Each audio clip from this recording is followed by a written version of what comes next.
நித்யானந்தம். இந்த வாழ்க்கையில தண்ணி அடிக்கிறது, சிகரெட் பிடிக்கிறது, பிரியாணி சாப்பிடுறது, இதெல்லாம் இல்லைன்னா என்னடா வாழ்க்கை? இது எவ்வளவு பெரிய பிளைண்ட் ஸ்பாட் தெரியுமாங்கய்யா? இது ஏன் வருது தெரியுங்களா? நம்ம காலம்ங்கிற நம்மளுடைய வாழ்க்கையில போற பேசஞ்சர்னு நம்ம நினைக்கிறதுனால காலம்ங்கிறத தாண்டி நம்ம கான்சியஸ்னஸ்னு புரியல. இந்த அடிக்ஷன் அப்படிங்கறத பத்தி பகவான் ஒரு டெபினிஷன் சொன்னாருங்க. அந்த செயலை நம்ம செய்தோம்னா எந்த சுகமும் தராது, ஆனா அந்த செயலை செய்யாம விட்டோம்னா மிகப்பெரிய வழி கொடுக்கும். அதான் அடிக்ஷன். அன்பர் ஒருத்தர் பகவான் கிட்ட வந்து சொல்லும் போது, என்னால சிகரெட் பிடிக்கிறத விடவே முடியல. பகவான் வந்து ஆரம்ப கேட்டாங்க, எப்படிங்க அதை ஆரம்பிச்சது? அதுக்கு அவர் பதில் சொன்னாரு, அப்பா வந்து தொடர்ந்து அவரை கண்ட்ரோல் பண்ணிக்கிட்டே இருந்தாரு.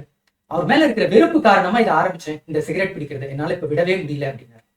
இந்த அடிக்ஷன்ல இருந்து வெளியே வரணும்னா பகவான் சொல்ற இந்த ஒரு சத்தியம் போதும் இல்லையா?